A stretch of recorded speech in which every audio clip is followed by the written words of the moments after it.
কোরআনের উপরে চক্রান্ত চালাচ্ছে ওয়াসিম সরকার।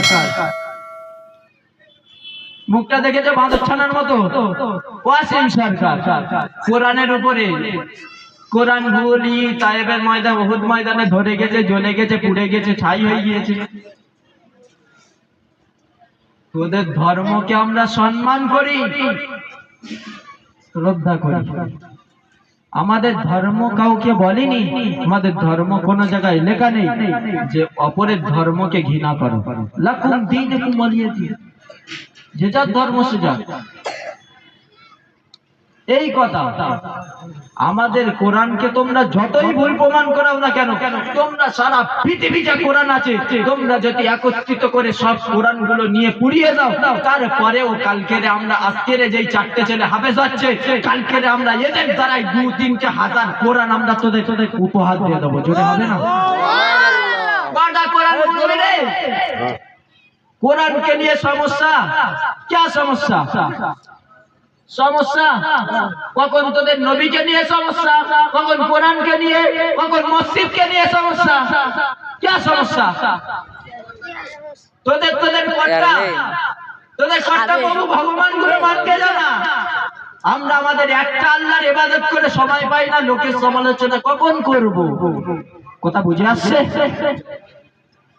আমাদের কোরআনকে নিয়ে যদি তোদের সমস্যা হয়ে থাকে, তাহলে ভেবে নে তোদের মাথার ভিতরে গোবর ঢুকে আছে।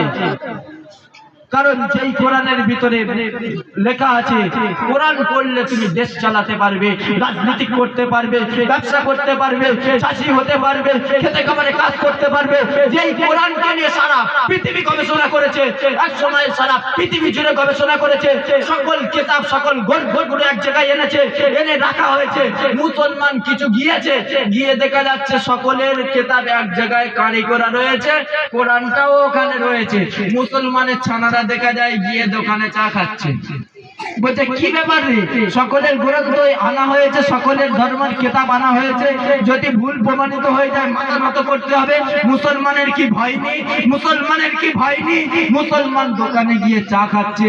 তখন একটা মুসলমান ব্যক্তি বলে উঠল, ইন্নাহু লাকুরআনুন কারীম লা ইয়ামাসসুহু ইল্লাল মুতাহহারুন তানযীলুম মির রাব্বিল আলামিন। কোরআন শরীফ সত্য আর আল্লাহ পাকের পাঠানো কোরআন কিতাব। জোরে হবে না? ভুল প্রমাণ কোথা থেকে করবি?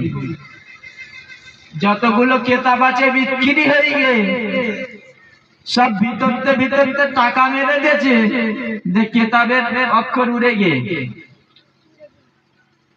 কোরআন এমন একটা কিতাব, যে কিতাবকে তোমরা যদি অদৃশ্য করে দাও, আমি একটা হাফেজ ভাইকে যদি এখানে দাঁড়িয়ে পড়াই, আলহামদুলিল্লাহ থেকে শুরু করবে, সে নাচ পর্যন্ত গিয়ে থামবে। জোরে হবে না?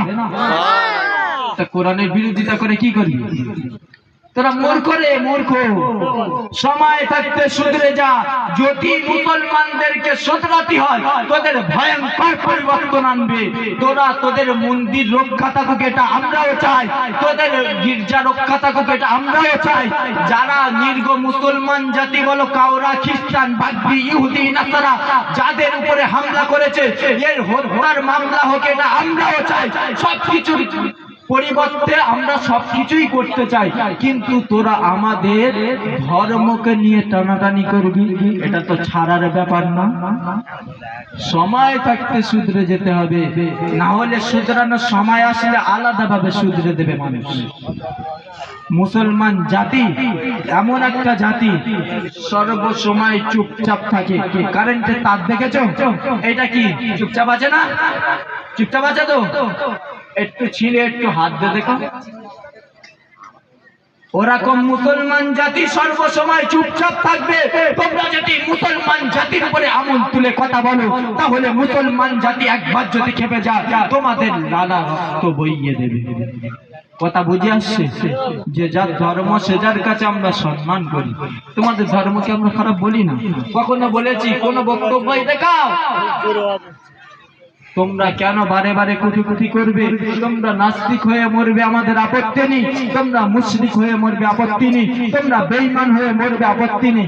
মুসলমানের হয়ে আমল তুলে তোমরা মরতে গেলে তোমাদের চিতা পর্যন্ত পৌঁছাবেনি তোমাদের লাশ। কথা বুঝে আসছে? লং কথা হয়ে যাচ্ছে, বড় বড় কথা। হুজুর চলে আসছে, বিয়াদবি মাফ পাবেন। এই বলে আমি আমার বক্তব্য শেষ করলাম। সকলে দোয়া করবেন আর এই মাদ্রাসার দিকে খেয়াল রাখবেন গভীরভাবে।